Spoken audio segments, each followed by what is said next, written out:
Get ready to dive deep into the compelling story of Don Sanderson, a passionate defenseman from Port Perry, Ontario, whose tragic accident reshaped the global conversation on hockey fights and player safety. In this video, we'll explore his journey from a young rink rat to a promising Senior AAA competitor, uncover the details behind the devastating moment that claimed his life, and examine how his legacy continues to transform the sport's rules and culture. Whether you're a die-hard hockey fan or simply intrigued by untold sports stories, this insight into Sanderson's life and impact will leave you reflecting on the balance between tradition and safety in one of the world's most exhilarating games. Picture a muggy summer day in Port Perry, Ontario, July 14, 1987, when a baby boy named Don Sanderson took his first breath. At that moment, nobody could have imagined that this child would grow up to change the conversation around an entire sport. Port Perry is a tight-knit community of quiet neighborhoods, unassuming shops, and people who care about each other. Yet beyond its peaceful ambiance, hockey thrived here in the winter, lighting up frozen ponds and local arenas with the clang of pucks and the eager laughter of kids in bulky gear. As Don grew older, he joined that chorus, discovering a calling that would shape his adolescence and define the legacy he would leave behind. From an early age, Don was the kind of child who couldn't sit still when the temperature dropped and the local rinks were flooded for skating. He saw the smooth ice as an invitation and the hockey stick as an extension of his arm. He was big for his age, tall and sturdy, with the sort of easygoing personality that drew others to him. As soon as he'd learned the fundamentals, how to glide, stop, and shift his weight on the ice, he wanted to play in every scrimmage possible. Whether it was a pickup game with neighborhood kids on a pond or a more organized match at the community arena, Don was there, absorbing every aspect of the sport. Friends and neighbors recall him as someone who played with passion, but also with a certain kindness. He would celebrate a teammate's goal just as enthusiastically as one he scored himself. He was the big kid who could impose himself physically, but rarely chose to do so unless the situation demanded it. As Don entered his teenage years, people began noticing that he possessed an innate sense of the game's rhythm. He played on youth teams, standing out not only for his size, eventually reaching about 6 feet 2 inches tall and weighing around 90 kilograms, but also for how he blended a strong defensive presence with a willingness to jump into the action when needed. He honed those skills in the Ontario Provincial Junior Hockey League with teams like the Ajax Attack and the Trenton Sting. Although not widely scouted for the NHL, Don's performance at those levels showcased him as a dedicated, hard-working defenseman who wouldn't shy away from the rougher side of hockey. He was the kind of player who could lay a big hit, block a shot with his body, or step in if an opponent threatened his goaltender or a smaller teammate.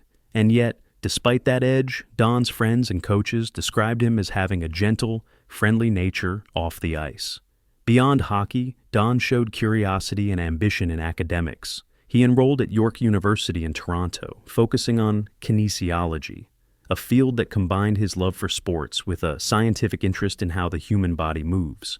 This field of study was a perfect match for him, allowing him to dive deeper into the complexities of training, muscle development, and injury prevention.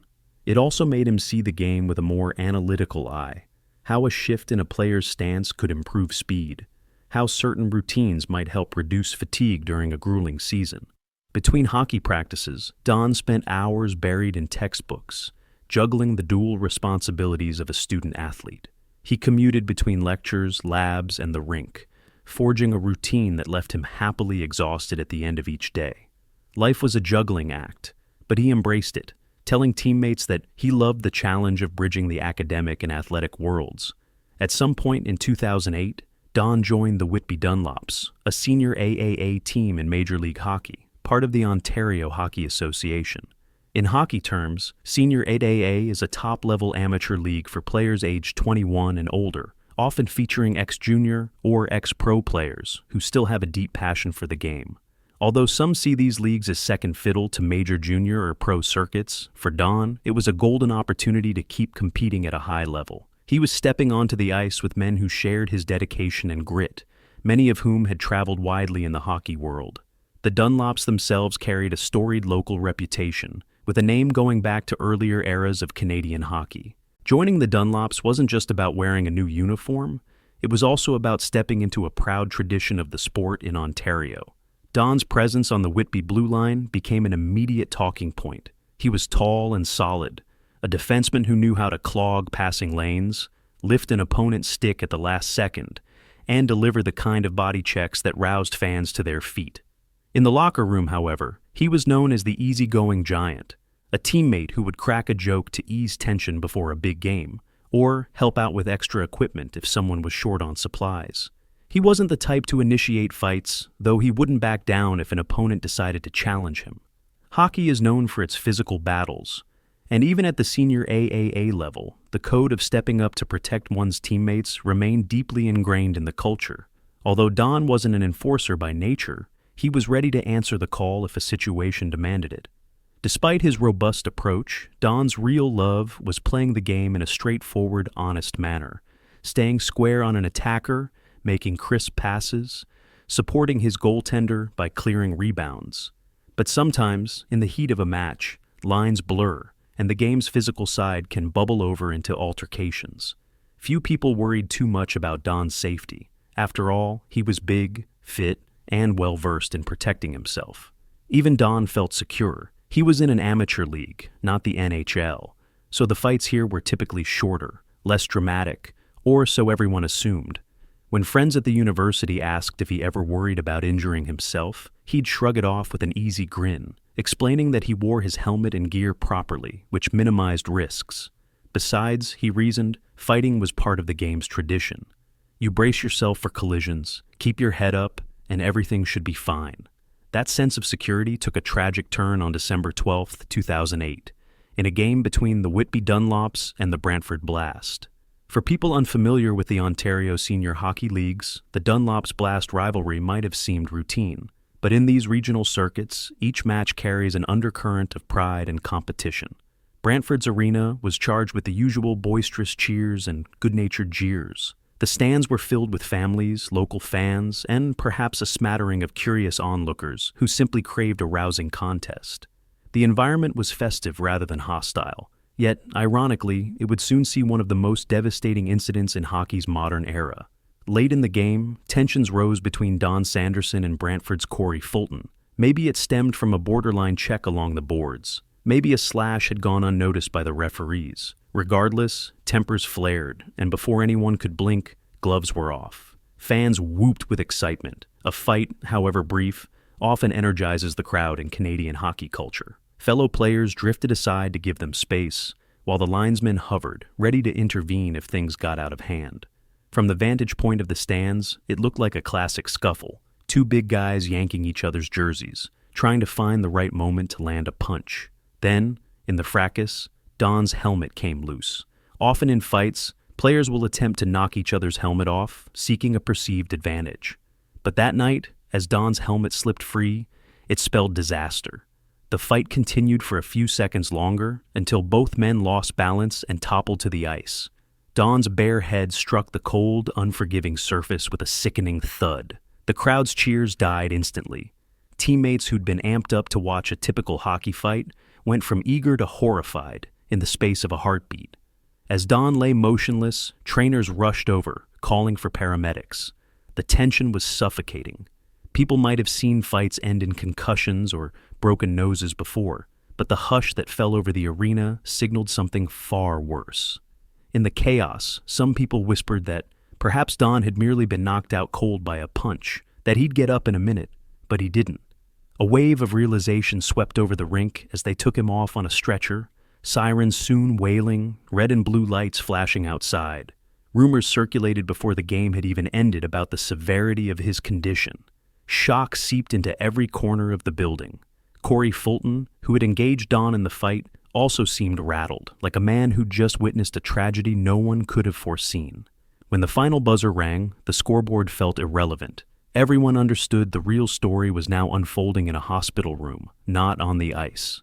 For the next 3 weeks, Don lay in a coma at Hamilton General Hospital, kept alive by the dedication of medical teams and the prayers of everyone who knew him. His father, Michael Sanderson, and his mother, Donna, endured the unimaginable agony of waiting by their son's bedside, hoping for a miracle. Don's Whitby teammates organized vigils, visited whenever they could, and tried to make sense of the accident. Media outlets picked up the story, initially framing it as a freak accident in an amateur hockey league. But as days passed without improvement in Don's condition, journalists, hockey officials, and fans alike began to realize that this incident might have wider implications. On January 2, 2009, Don's condition deteriorated, and he passed away in the early morning hours. The official cause was complications from the severe head injury he'd sustained. He was just 21 years old, a university student with dreams of forging a future in kinesiology, a dedicated hockey player who loved the camaraderie of his team. With his death, an entire community plunged into mourning, from the small-town folks in Port Perry to the broader circle of hockey fans across Ontario and beyond. Even people who'd never heard of Don Sanderson found themselves confronted with a grim reality. Fighting in hockey, even when it seems tame, can be a lethal gamble if the wrong chain of events unfolds. A wave of tributes followed.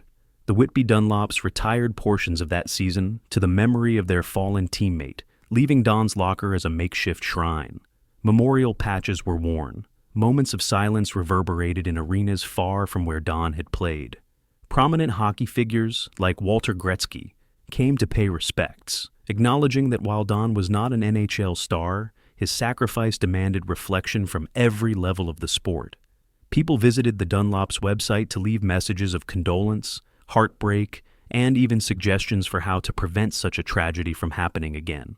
It was as if the entire hockey community paused to consider, could this have been avoided? The aftermath saw an explosion of debate about whether fighting had a place in modern hockey. While fights had long been accepted and even romanticized as part of the game, Don's death offered a stark counterpoint.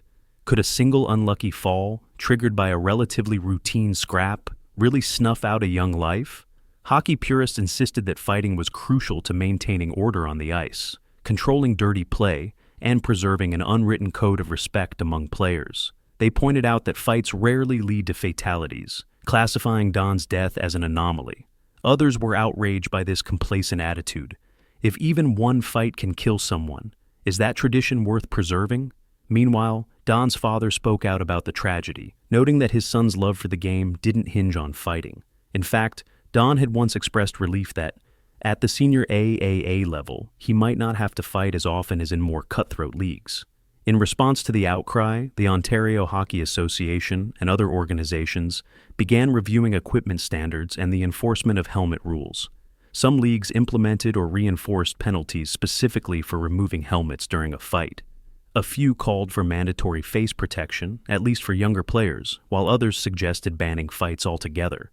The conversation extended to the Ontario Hockey League, OHL, a top junior league that feeds into the NHL, which introduced rules penalizing players who deliberately removed their helmet before or during an altercation. For some, these steps were a long overdue modernization of a dangerous relic. Others viewed it as an overreach that stripped hockey of its grit.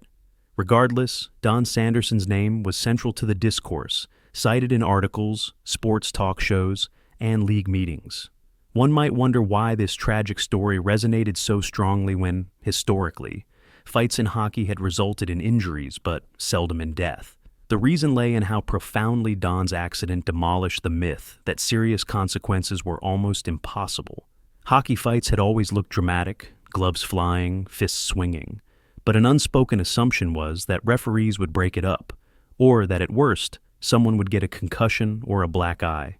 Don's story showed that real tragedy could happen, even in a seemingly ordinary tussle. His death became a rallying point for discussions about the ethical responsibilities of leagues, the mental health of enforcers, and the ongoing battle to reduce head trauma. In the following months, life trudged on. The Whitby Dunlops finished their season wearing Don's number or initials on their jerseys. Tributes poured in from across Canada. The heartbreak among his teammates was palpable. They'd lost a friend who made them smile in the locker room and fought alongside them on the ice. York University held a memorial, remembering Don not just as a hockey player, but as a promising kinesiology student who dreamed of making a difference in sports through science and empathy. Beyond the immediate circle, Don Sanderson became a name that hockey commentators invoked whenever a serious fight-related injury occurred. He was and remains a grim reminder that no level of skill, no thickness of hockey gloves, no routine scuffle is entirely safe when fists are flying on a rock-hard ice surface. As time passed, Don's father and mother contributed to the establishment of a memorial fund in their son's name. The intention was to honor Don's life by helping drive improvements in player safety, better helmets, more rigorous checks on chin straps, and improved rules that discourage dangerous fights. Some of the fund's initiatives targeted youth hockey programs, providing them with safer equipment and raising awareness about head injuries. Indeed, the broader conversation about concussions and traumatic brain injuries in sports had already been growing, and Don's story slid into that narrative like a final puzzle piece, connecting the dots between tradition, entertainment, and the well-being of athletes. Meanwhile, the OHA, the OHL, and even the NHL continued to refine their rules. In the NHL, the culture of fighting, while still present, has been steadily decreasing in frequency. The role of the pure enforcer has diminished as teams emphasize speed, skill, and possession. Young players breaking into the league today often arrive from systems where fighting is heavily penalized, leading to a gradual cultural shift. That said, official changes in professional hockey remain partial steps. The league punishes staged fights or players who remove their helmets, but it has not introduced an outright ban. Critics argue that the NHL's approach is too slow, suggesting that the league still prioritizes the spectacle of violence. Supporters counter that the game is safer than ever, thanks to more robust officiating, advanced equipment, and a shift in coaching philosophy. The specter of Don Sanderson's fate, however, remains an ever-present note of caution. In remembering him, we honor not just the man, but the values he embodied: determination, humility, and a genuine passion for doing what he loved. He studied kinesiology because he believed in understanding the mechanics of the human body, in preserving and improving athletic performance. Perhaps, had he lived, he would have contributed even more to the field of sports science, helping create safer play environments for future athletes. In many ways, even in his absence, Don contributed to that cause, sparking changes that push leagues to rethink old norms and adopt new safety measures. Today, if you were to walk around Port Perry, you might see a local rink that once echoed with Don's laughter during his teenage years. You might pass by York University's campus, where he attended classes and planned a bright future. Or you might visit the Whitby Dunlops home arena, where a hush still falls if someone mentions his name. He lives on in those spaces, in the memories of friends, teammates, and even total strangers who learned about his story after he was gone. People might share anecdotes. Don was that huge guy who could crush you in the corners, but afterwards he'd be the first to invite you out for a burger. He had that kind of spirit. In the end, perhaps the greatest tribute we can pay Don Sanderson is to remember him not merely as the guy who died after a hockey fight, but as a student, a son, a teammate, and a friend who happened to love the game wholeheartedly. He was someone who found happiness on the ice, who balanced school assignments with late-night practices, who greeted every day with an openness to learning something new. His demise exposed a raw fault line in hockey's culture, but it also ignited a spark of awareness about what it truly means to take care of athletes. If ever there was a moment to reflect on how each punch, each hit, each helmet buckle can carry life-altering weight, Don's passing is it.